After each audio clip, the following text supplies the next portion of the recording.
ये तो हो गई मौजूदा हालात की बात, थोड़ा पहले चलते हैं आपके बचपन में, रिवाइंड करते हैं थोड़ा। तो बचपन में या आप फ्यूचर में? बचपन में सर, रिवाइंड। चलो ठीक है। फ्यूचर तो किसी को नहीं पता। नहीं पता तो होता है, दिख क्या है आगे सामने दिख ही रहा है मुझे। धरती काली हो जाएगी, नदियां पानी छोड़ रही हैं, पहाड़ सूख गए हैं, ग्लेशियर मेल्ट हो गए हैं, और मैंने तो अपना लिए कुछ कंफर्ट कर लिया है, जी बट मुझे अपनी नेक्स्ट से नेक्स्ट जनरेशन जो है वो इस धरती पे कैसे रहेगी, मेरे को वो भी चिंता है। और ये चिंता का विषय है, सबको होना चाहिए जी। कि अभी जैसे बेटा मेरा वेस्ट कोस्ट पे गया था, तो कहता है मुझे अब समझ में आया कि कार्बन फुटप्रिंट क्या होता है, कि वहां पे सड़कों पे इतना कार्बन है कि जब आप चलते हो तो पैरों को निशान पड़ते हैं। तो लिटरल मीनिंग में ये कार्बन फुटप्रिंट था वहां पे। या फिर एसिड रेन्स, ये सब अब एसिड रेन देखने तो में एक अलग चीज है। हाँ। ये बाकी लिटरली वहां पे क्योंकि पब्लिक ट्रांसपोर्ट नहीं है, हम लोग भी पब्लिक ट्रांसपोर्ट कम यूज करते हैं, we try to use our own vehicles. और अब उसकी वजह से क्या होता है कि कार्बन फुटप्रिंट बढ़ता जा रहा है, और एक्चुअली कार्बन फुटप्रिंट वो डाल रहे हैं लेकिन वो ब्लेम हमें कर रहे हैं टू द एक्सटेंड कि वो अपना जहाज इस्तेमाल करते हैं, उसमें ईंधन इस्तेमाल करते हैं, और हमारे गांव में वो गोबर बेचारे इस्तेमाल करते हैं, तो वो कहते हैं इसको बंद कराओ। ये आज से 15-20 साल पहले काफी शोर मचाया था, लेकिन देन दे रियलाइज कि these things have to recycle in the nature. जब तक ये रिसाइकल नहीं होगा तो ये एनर्जी फ्यूल कहाँ से आएगा?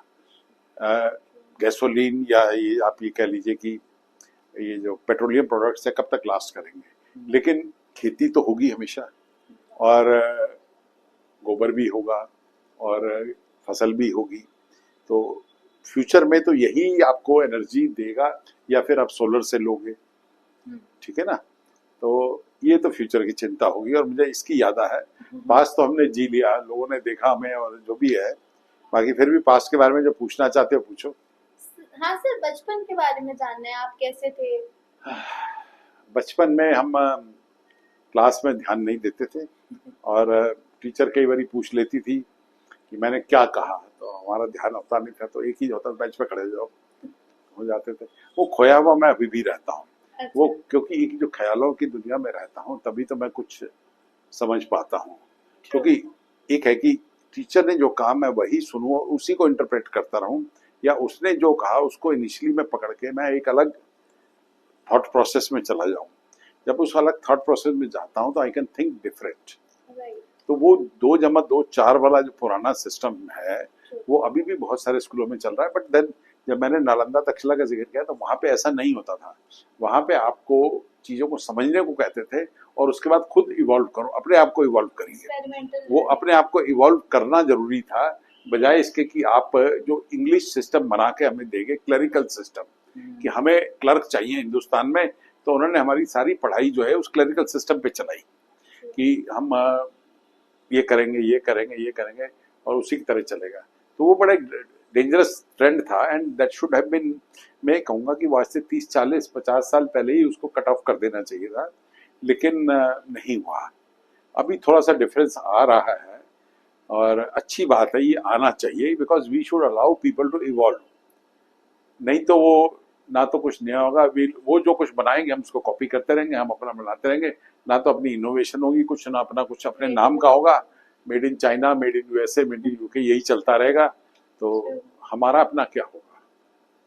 Very true sir. ऐसा कोई फेलियर या लाइफ में फेज जब आपको लगा हो, लो फील हुआ हो, फिर आपने हील किया हो खुद को? हाँ, चलो एक एग्जांपल बना लेते हैं। जैसे 8th में हमने बहुत अच्छे मार्क्स थे। अब वो ऐसा होता है कई बार कि जो आदमी को सक्सेस मिलती है तो आदमी थोड़ा मस्ती में आ जाता है। तो 9th में मुश्किल से पास हुए, तो जो डांट पड़नी थी अच्छी खासी पड़ी, हम भी थोड़ा डिप्रेशन में गए। और लेकिन वो मैं ये कहूँगा कि फेलियर जो है जितनी जल्दी लाइफ में आ जाए, जितनी जल्दी आदमी महसूस कर ले उतना ही अच्छा है। जब वो महसूस कर लेगा तो लेट फेलियर जो है वो उसको तंग नहीं करेगा। लेट फेलियर जो है वो कई बार डिजास्टर भी होता है, और अर्ली फेलियर हो जाना ही ठीक रहता है। और ऐसा कोई नहीं है जैसे जिंदगी में फेलियर ना देखा हो, फेलियर तो सबने देखा है कहीं ना कहीं। एक और चीज सर, आजकल है मेंटल हेल्थ पे बहुत ज्यादा बात होने लगी है। जब हम बड़े हो रहे थे तब कोई बात नहीं करता था, हमने कभी अपने मम्मी पापा को मेंटल हेल्थ पर बिलीव करते नहीं देखा। तो उस पर आपका क्या? देखिए, इसमें मैं कहूँगा थोड़ा सा ना हमारा सारा सिस्टम ही रिस्पॉन्सिबल है, हाँ। चाहे वो सोशल मीडिया है, चाहे वो जुडिशरी है, चाहे हम लोगों ने अपना है। हम लोगों ने क्या किया कि अपने राइट्स डिमांड करने शुरू कर दिए, राइट ऑफ इंडिविजुअल। उस राइट ऑफ इंडिविजुअल को जुडिशरी ने किन कारणों से सुप्रीमेसी दे दी कि आपके राइट्स आपको दे दिए हैं, पेरेंट्स को कोई राइट नहीं आपसे पूछने का। अब जब आपको एक डिसएंगेजमेंट हो जाती है पेरेंट्स और बच्चों के बीच में, तो मेंटल हेल्थ तो इशू आएगा ही आएगा। बच्चों को नहीं मालूम किससे बात करें, पेरेंट्स को जो देख रहे हैं कि परेशानी सामने है लेकिन वो कुछ कर नहीं पाते क्योंकि उनको राइट्स ही नहीं है। अब वो मुझे याद है कनॉट प्लेस में एक बोर्ड लगा था, किसी बच्चे को माँ बाप से शिकायत है तो इस नंबर पे फोन करिए। शुक्र है वो बोर्ड ज्यादा दिन नहीं रहे, जल्दी हट गए वो। लेकिन ये एक मैं पिछले 15-20 साल से ऑब्जर्व कर रहा हूँ कि जुडिशरी जो है वो ओवर रीच करने में, अपना कुछ अलग ही इंटरप्रिटेशन करने के चक्कर में उन लोगों ने हमारे समाज को बहुत नुकसान पहुंचाया है। और उसी वजह से ये मेंटल हेल्थ इशू है, क्योंकि जब बच्चे पेरेंट्स के साथ नहीं रहते या ग्रैंड पेरेंट्स के साथ नहीं रहते हैं, तो ग्रैंड पेरेंट्स जब अकेले रहते तो उनका भी मेंटल हेल्थ इशू हो गया। और बच्चे जब ग्रैंड पेरेंट्स के साथ नहीं होते तो एक डिफरेंट एंगेजमेंट जो होना है वो नहीं होता, फिर वो सिर्फ मदर और फादर के साथ रहते हैं। और उसका रिजल्ट हमने थोड़े दिन पहले ही देखा कि मेरी ग्रैंड डॉटर्स उनके स्कूल मेट के यहाँ गई। अब वो बच्ची अकेली थी, पेरेंट्स के साथ रहती थी, इनके आने से बहुत खुश हुई, बहुत खेलते रहे 2-2.5 घंटे। जब आई तो वो बहुत परेशान हुई कि फिर मैं अकेली हो जाऊंगी। और उसका रिजल्ट मैंने परसों स्कूल के गेट पे भी देख लिया कि हमारे बच्चे तो हंसते हुए स्कूल के अंदर चले गए दोनों हाथ पकड़ के, और वो बच्ची रो रो के कि मैंने नहीं जाना स्कूल के अंदर।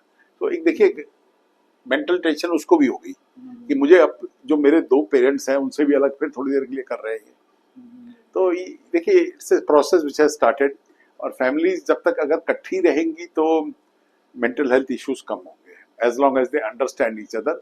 Nobody should try to dominate each other, nobody should try to pull each other. एक पेरेंट को पेरेंट की तरह रहना चाहिए और ग्रैंड पेरेंट्स को ग्रैंड पेरेंट्स की तरह रहना चाहिए।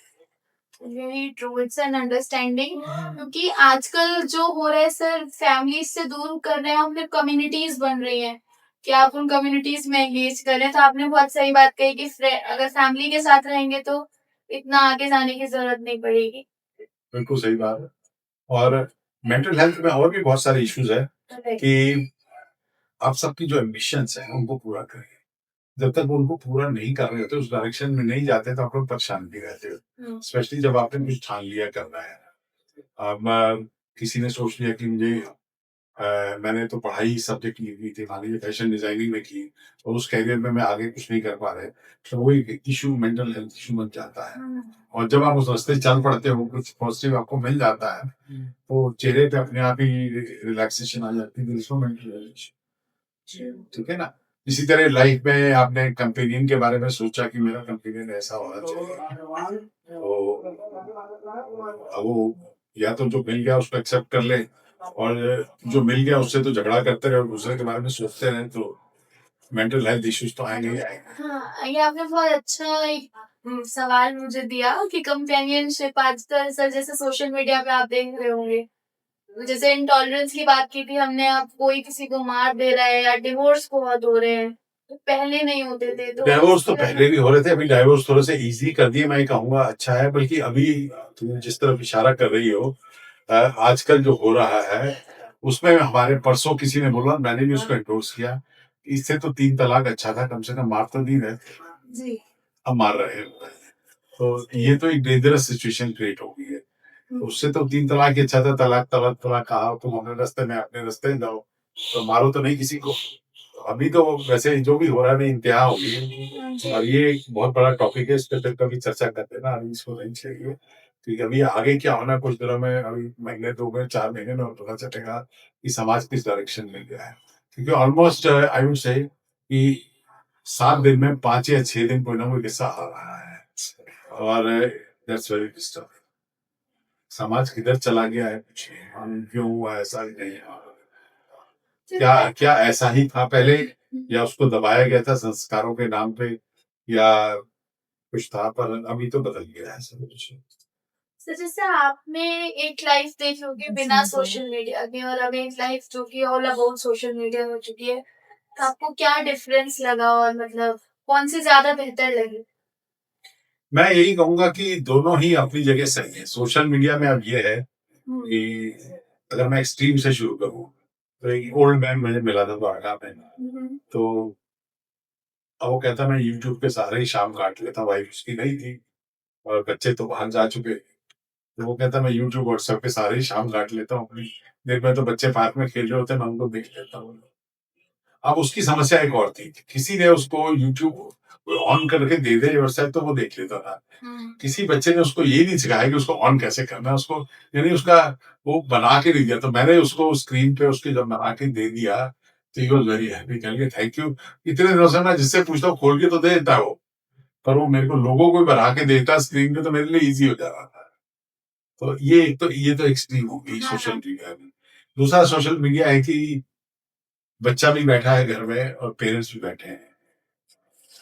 दोनों पेरेंट्स जो हैं मोबाइल रखने में बिजी है, तो बच्चा भी ऑब्वियसली कहेगा मुझे भी मोबाइल या मुझे स्क्रीन दिखाओ। तो एक बड़ा अच्छा मैसेज आया है अभी थोड़े दिन पहले कि बच्चा मोबाइल लेके बैठा है और उसके फादर उठे और एक किताब ले आए और किताब पढ़ने लगे।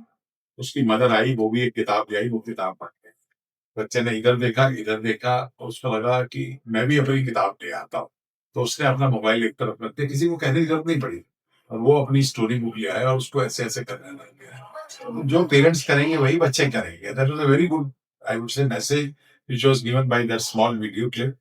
और कि हम सब अगर बिजी रहे, अब उसमें और एक्सट्रीम है कि पति पत्नी बिस्तरे में लेटे हुए इधर से उधर मैसेज करने बजाय कि मुंह उधर करके बात करने।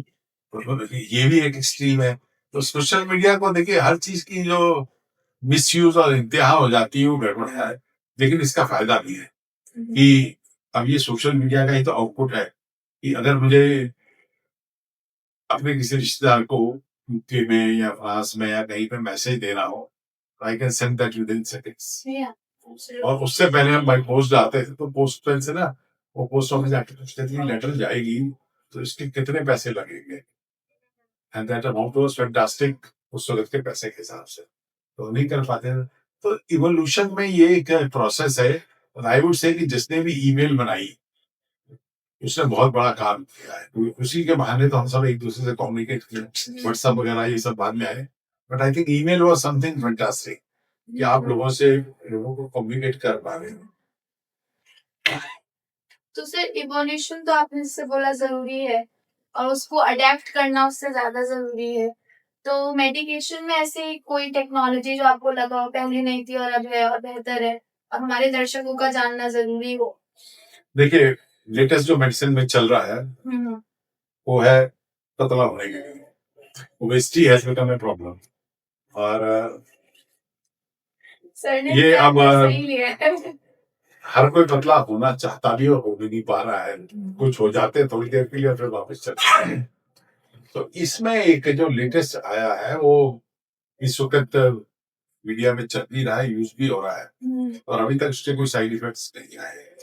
वो मेडिसिन है, वो under medical supervision trade name बोल भी दूंगा तो केमिस्ट आपको देगा नहीं। तो वो लेना मत से क्या होता है कि एक एपिटाइट आपका रेगुलरली शुगर भी कंट्रोल में आ जाती है उससे। जैसे मेनली डायबिटीज की मेडिसिन है, वो नया आया है और वो आपका वेट लॉस भी कराएगा। जो डायबिटिक नहीं है वो भी ले सकते हैं और उनमें भी वेट लॉस कराएगा। लेकिन उसके साथ साथ एक वो है कि आपको अपनी जो लाइफस्टाइल है वो कंट्रोल में रखनी है। That means your food habits and your activity, exercise, वो आपको रेगुलर रखनी है, तभी बॉडी शेपिंग भी हो। और ये बहुत इम्पोर्टेंट है। और ये एक नया आया है जो अभी पिछले कुछ सालों में आया है, and I think that will be a game changer in medicine and in social life also. अभी उसकी कॉस्ट काफी है, ऑलमोस्ट पर वीक आपको कॉस्ट पड़ जाएगी करीब 5,000 के लगभग, 4,500-5,000। तो महीने भर के हो गए 20,000 और फिर उसको मॉनिटर भी करना पड़ेगा तो 25,000 के लगभग महीने का खर्चा है। हम शायद सर सस्ते में रेप्लिकेट करने तो फिर मैं यूज करूंगी या कोई एक्सपेरिमेंट करना चाहता हो तो मैं रेडी हूँ। तो सर आजकल बहुत young heart attack cardiac arrest हो रहे हैं, तो ऐसे कौन से लाइफस्टाइल चेंजेस कर सकते हैं हम जो उनको अवॉइड किया जा सके? सर यंग इतने मतलब नहीं, या तो शायद सोशल मीडिया से पता चलता है। That is what I wanted you to say हाँ, कि क्या हमारे पास अभी कम्युनिकेशन लेवल इतना हाई हो गया है। देखिए कई चीजें आप लोगों ने सुनी होगी या पहले नहीं सुनी होगी हाँ, कि हमारे माँ बाप कहते थे कि हमारे जमाने में लोन से रही, लेकिन हमारा जो डाटा बोलता है कि जब देश आजाद हुआ था तो एवरेज लाइफ स्पैन था 37-38 ईयर्स। आज की डेट में कितना है? Almost 70 years plus. राइट, तो ओवरऑल लोगों की लाइफ तो बढ़ी है। बढ़िया। अब फिर लोग दूसरी स्टेटमेंट देते हैं कैंसर आजकल बहुत होता है। अब ऑब्वियसली जब आपकी उम्र 35 से 70 में चली गई है तो इस तरह की जो डिजीजेज हैं वो ऑब्वियसली ज्यादा आएगी, और जब डायग्नोस्टिक फैसिलिटीज बढ़ गई है तो आपको दिखेगी ज्यादा। जो आपको ज्यादा दिख रही है आपने शुरू कर दिया। बाकी इतना मैं कहूंगा कि सोसाइटी जो है ना बिजनेस ओरिएंटेड ज्यादा हो गई है, तो जहां पे फायदा दिखता है उसको पुश करने लग जाते हैं। ठीक है ना? तो जैसे देसी घी के पीछे पड़ गए थे, अभी देसी घी को वापस लाए और देसी घी को स्प्लिट कर दिया गया है, और फिर उसको गाय और नॉन गाय के दूध में देसी घी में स्प्लिट कर दिया। फिर गाय के देसी घी को भी फर्दर स्प्लिट कर दिया गया है कि इस गाय का दूध है या इस गाय का दूध है जिससे घी बना है। तो ये बिजनेस टैक्टिक्स चलती रहेगी और हम सोसाइटी में रहेंगे ऐसे। And sir organic, we were having organic food, then इन लोगों ने पुश करके प्रोसेस्ड कराया और अब दे आर ब्रिंगिंग अस। देखिए ऑर्गेनिक एक बिजनेस है, मैं ये कहूंगा। ट्रू। जब 65 की लड़ाई हुई थी तो 66 में आप लोगों के पास खाने को नहीं था, 65 में भी नहीं था, और उसका रिजल्ट हुआ था कि लगभग सबके घर में हफ्ते में एक दिन एक टाइम या दोनों टाइम खाना नहीं बनता, अनाज नहीं था। फिर ग्रीन रेवोल्यूशन आई, हमारे यहाँ शिपमेंट्स आती थी बाहर से, ऑस्ट्रेलिया से, यूएसए से, तब गेहूं बचता था और लोग खाना राशन में ये गेहूं मिलता था। उसके बाद आपकी ग्रीन रेवोल्यूशन, उस ग्रीन रेवोल्यूशन के में आपके ये सारे फर्टिलाइजर्स वगैरह यूज हुए, यूरिया वगैरह ये सब हुआ, तो ये भी उतना ही इम्पोर्टेंट था। हाँ, अब इसमें जो पेस्टिसाइड्स यूज होते हैं वो थोड़ा सोच समझ के होना चाहिए, और पेस्टिसाइड यूज करने के भी तरीके होते हैं। अच्छा, आप उसको दूसरी तरह से लीजिए कि आपको के पास एक जमीन, जिससे आपको इतनी सब्जी चाहिए या इतना अनाज चाहिए, पर जमीन में उतनी ताकत नहीं है कि वो आपको वो दे सके, तो आप क्या करोगे? उसके सप्लीमेंट दोगे। आप खुद लाइफ में कितनी बारी सप्लीमेंट ले चुके हो, मल्टीविटामिन ले चुके हो, बी कॉम्प्लेक्स ले चुके हो, लिए है ना, तो उसको भी दे दो ताकि आपको वो अच्छा गेहूं दे सके, अच्छा वो दे दे। एक हाँ, बाकी एक बिजनेस एटीट्यूड क्रिएट करना है, एक अलग से मार्केट खड़ी करनी है जिसके रेट डबल करने हैं या डेढ़ गुना करना है, कर लीजिए वो। But personally I am not, हालांकि मैं ट्राई करता हूँ बीच में, we have tried those various जो गाय के पुत्र से और गोबर से बनते हैं, हम उन पे एक्सपेरिमेंट भी अभी कर रहे हैं अपने खेतों में। तो बाकी उसके रिजल्ट्स डिस्कशंस में जब हुआ है, जब भी मैंने किसानों के बीच में बैठ के डिस्कशन देखा है, तो एक ना कहीं से आवाज आती है, कहने को बहुत आसान है, करके दिखाओ तो पता चले।